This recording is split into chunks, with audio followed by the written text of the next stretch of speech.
नमस्कार. मी वेदांत संतोष जोशी, जालना इथून आलो आहे. गुरुजनांना प्रणाम करून, शारदा व्यासांना प्रणाम करून आजच्या सेवेला आरंभ करतो. श्रीराम जय राम जय जय राम. श्रीराम जय राम जय जय राम. श्रीराम जय राम जय जय राम. श्रीराम जय राम जय जय राम. श्रीमन्महागणाधिपतये नमः. श्रीगुरुभ्यो नमः. श्रीसरस्वत्यै नमः. सजयति सिन्दूरवदनो देवो यत्पादपङ्कजस्मरणं वासरमणिरिव तमसान्द्राशिं नाशयति विघ्नानां. या कुन्देन्दुतुषारहारधवला या शुभ्रवस्त्रामृता या वीणावरदण्डमण्डितकरा या श्वेतपद्मासना या ब्रह्माच्युतशङ्करप्रभृतिभिर्देवैः सदा वन्दिता सा मां पातु सरस्वती भगवती निःशेषजाढ्यापहा. मूकं करोति वाचालं पङ्गुं लङ्घयते गिरिं यत्कृपात्महं वन्दे परमानन्दमाधवं. सकलकलकल्मषोन्मूलिनी तापत्रयोन्मूलिनी विद्वज्जनो मनोहारिणी रम्या श्रीमद्भागवतग्रन्थान्तर्गत यथा सम्बन्धे कथेयं प्रस्तूयते. नारायण. आनंदकंद परमात्मा भगवान सच्चिदानंदात तल्लीन भगवान श्री शुकदेवजी महाराज राजा सत्तम परीक्षिताला श्रीमद भागवताची कथा सांगतात. या प्रवचन अभ्यासकार वर्गाच्या सत्रामध्ये उपस्थित असणाऱ्या समस्त श्रोतृवंदांच्या हृदयस्थ पटलावरती असणाऱ्या विराजमान असणाऱ्या भगवान श्री बालकृष्ण गोपालकृष्णाला प्रणाम करून आजच्या सेवेला आरंभ करतो. आई महाराज, आजचा आपला विषय सर नाम. भगवंतांनी श्री शुकदेवजी महाराज राजा परीक्षिताला जीवनाचं सारभूत मूलभूत तत्व श्रीमद भागवताच्या रूपाने अगदी सुलभ करून सांगताय. अगदी सुलभ करून सांगताय. जीवन घडावं कसं, जीवन जगावं कसं, नवे नवे तर जीवनामध्ये अंत कसा व्हावा याचं स्वरूप आपल्याला वर्णन करून सांगणारं श्रीमद भागवत आहे. आणि याच भागवतामध्ये 1 झाला 2 3 4 5 स्कंदांपर्यंत संपूर्ण भागवताची अत्यंत सुंदर अशी कथा, रमणीय कथा, भक्ती आणि भक्तांच्या अनेक दिव्य कथा श्री शुकदेवजी महाराज राजा परीक्षिताला सांगतायत. आणि राजा परीक्षिताने श्री शुकदेवांना त्या ठिकाणी प्रश्न केला, महाराज आपण सर्व काही सांगितलं आणि पंचम स्कंदाच्या अंती आपण अनेक प्रकारच्या नरकांचं वर्णन केलं.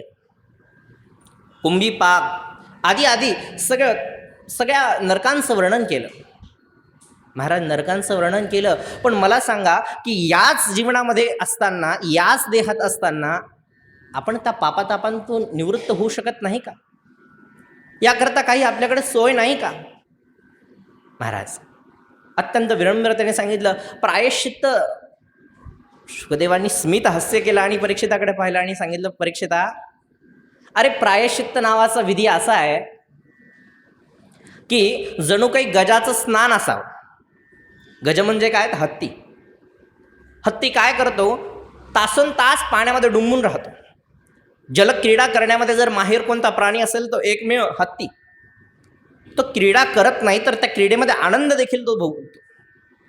आणि काय करतो? तासन तास पाण्यामध्ये राहतो. पाण्यातून बाहेर आल्याबरोबर आपल्या सोंडेने जवळपासची सगळी माती घेतो आणि आपल्या अंगावरती उधळून घेतो. मग मला सांगा परीक्षिता, तासन तास स्नान केल्याने त्या हत्तीचं काय फळ मिळालं रे? मनुष्य देखील तसंच करतो बरं सर. मनुष्य देखील अनेक पापांचा सगळा संचय करतो आणि ज्या वेळेस त्याला कळतं की पाप आपले अत्यंत खूप होत आहेत, तेव्हा प्रायश्चित्त नावाचा एक विधी करतो. प्रायश्चित्त करतो, पण प्रायश्चित्त करताना सोबत तो स्मशान वैराग्य देखील धारण करतो. प्रायश्चित्त करताना म्हणतो, नाही रे बाबा आता मी हे सगळं करणार नाही.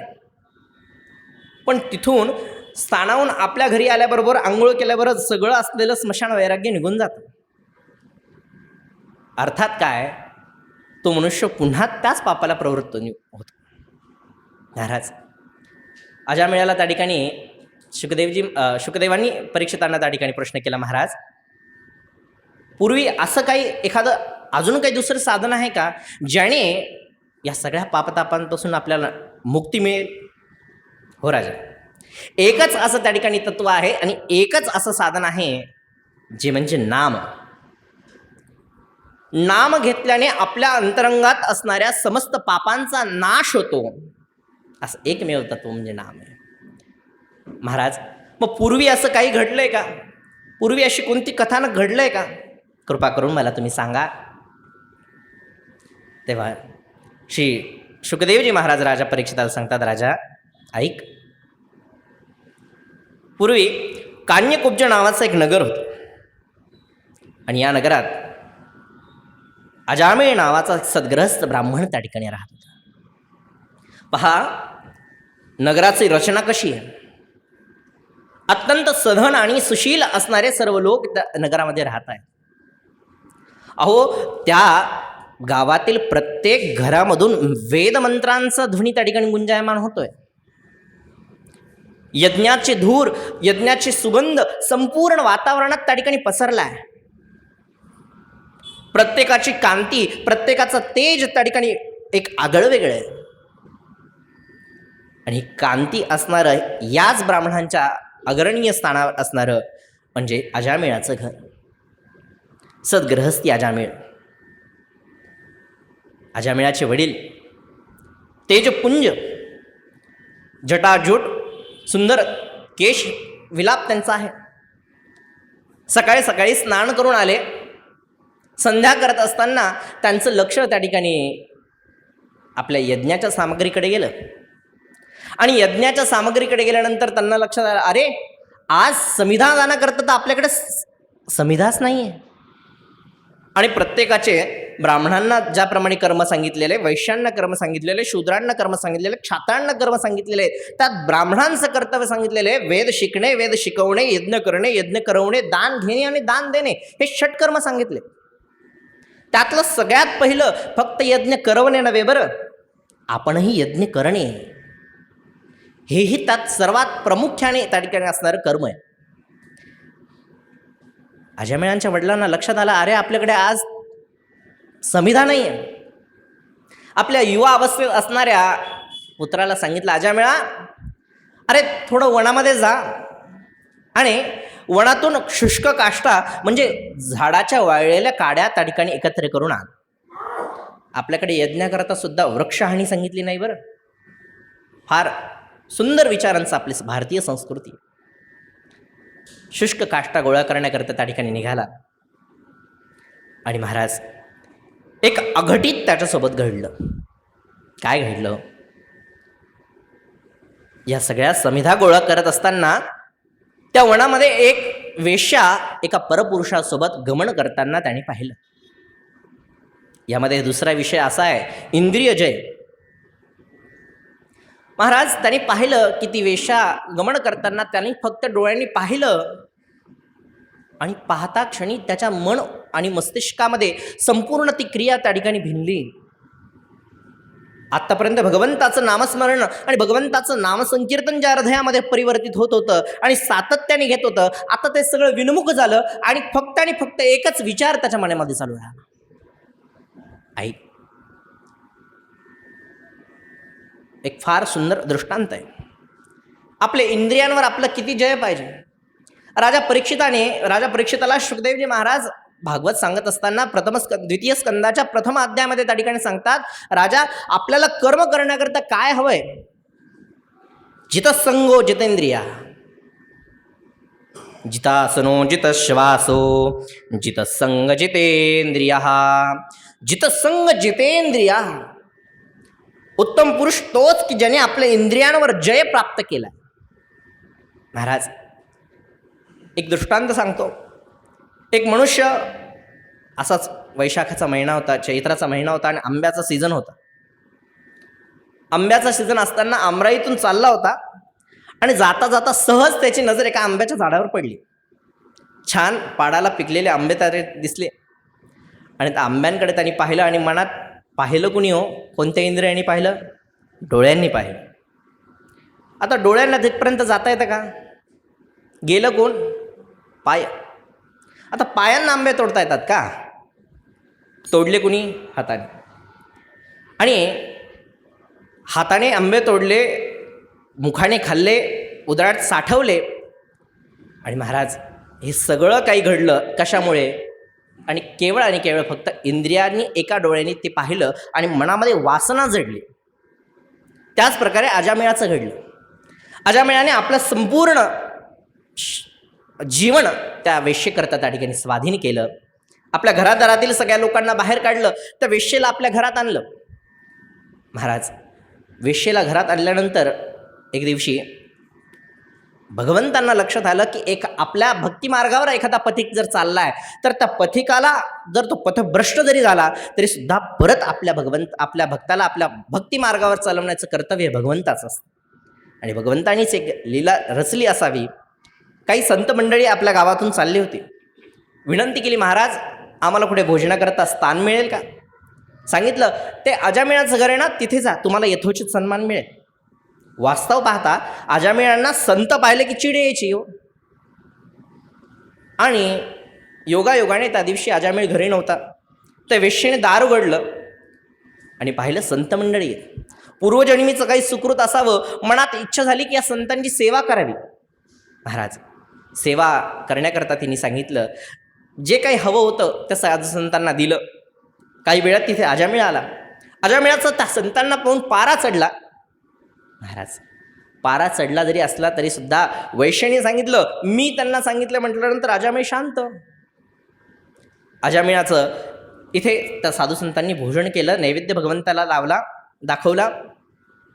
आणि जाताना त्या अजामिळाला सांगितलं, अजामिळा, मला असं लक्षात आले की तुला अनेक पुत्र आहेत, पण तुला अजून एक पुत्र होणार आहे. कृपा करून आमच्यावरती एक कृपा कर. आम्हाला दान काही देऊ नकोस, मात्र एक मला आश्वासन दे, येणारा जो तुझं पुत्र आहे, येणारा जो तुझा मुलगा आहे, त्याचं नाव तू नारायण असं ठेव. महाराज, नारायण असं नाव ठेवलं म्हणून काही हरकत नाही महाराज, सगळेच आमच्या मनाप्रमाणे ठेवलेत, एक तुमच्या मनाप्रमाणे होऊ दे. महाराज, ठरलं, नाव नारायण ठेवलं. आता मात्र पापी असणारा, दुराचारी असणारा हा अजामिळ नित्यनेमाने नारायण नारायण नामाचं नामस्मरण करायला लागला. अरे नारायणा इकडे, अरे नारायणा खाल्लं का? अरे नारायणा काय करतोयस? मुखाने सदा सर्वदा नारायण नामाचं उच्चारण होऊ लागलं. उच्चार होत होत होत एक दिवशी पापांचा घडा भरला आणि यमदूत त्या ठिकाणी प्रगट झाले. आणि यमदूतांनी अजामिळाला नेण्याचा प्रयत्न करू लागले. पण तितक्यात त्याने आपल्या धाकट्या पुत्राकडे पाहिलं आणि आवाज दिला, नारायणा. ताहो फोडला, हंबरडा फोडला नारायणाच्या नावाने. यमदूतांच्या समोर विष्णुदूत उभा राहिले आणि सांगितलं, महाराज हा तुमचा अधिकारी नाही का? तर भगवंतांनी गीतेमध्ये सांगितलेले, अंतकाले क्षमामेव स्मरण मुक्त्वा कलेवरम. अंतकाळी जो माझं नाव घेईल त्याचं जीवन मी मुक्त केल्याशिवाय राहणार नाही. महाराज, नामामध्ये एवढं सगळं साधन आहे. गुरुचरित्रात याची सविस्तर कथा आलेली आहे. यावरती बोलण्याकरता खूप कालावधी लागेल, पण मी या कीर्तन विश्व, मराठी विश्व परिषद आणि Bhishma school of Indian knowledge यांचं सर्वांचं त्या ठिकाणी फार अभिनंदन करतो. आमच्यासारख्या दगडांना त्या ठिकाणी घडवण्याचं काम या संस्थेने केलं आहे. आम्हाला शिकवणारे सगळेच आदरणीय डॉक्टर शारदत्त वाफळे, अवंतिका तैटोळे, त्यानंतर क्षितिज पाटोकले सर, वक्ता आदर्श सहस्रेश्वर शंतनुजी रिठे, या सर्व गुरुजनांनी फार सुंदर आपल्याला इलेक्ट्रॉनिक माध्यमाच्या द्वारे आपल्याला कसं घडावं, कसं जगावं, काय शिक्षण घ्यावं, व्यास कसा असावा, श्रोता कसा असावा, हे फार सुंदररित्या आपल्याला शिकवलं. महाराज, मी एवढंच त्या ठिकाणी भगवंतांना प्रार्थना करतो, श्री व्यास आणि शारदेच्या चरणी एवढीच प्रार्थना करतो की ही संस्था याचप्रमाणे उत्तरोत्तर आमच्यासारख्या दगडांना त्या ठिकाणी मूर्तिमंत करावं आणि याच मूर्तिमंतांच्या घडून या समाजाची सेवा आणि हे समाज सुधारण्याकरता त्या ठिकाणी केवळ आणि केवळ अथक परिश्रम आम्ही करावे, त्यांनी आम्हाला मार्गदर्शन करावं. एवढंच वाक्य बोलून माझ्या वाक्याला पूर्णविराम देतो. सदा सर्वदा योग तुझा घडावा, तुझे कारणी देह माझा पडावा. उपेक्षू नको गुणवंता अनंता, रघुनायका मागणे हेची आता. जय जय रघुवीर समर्थ.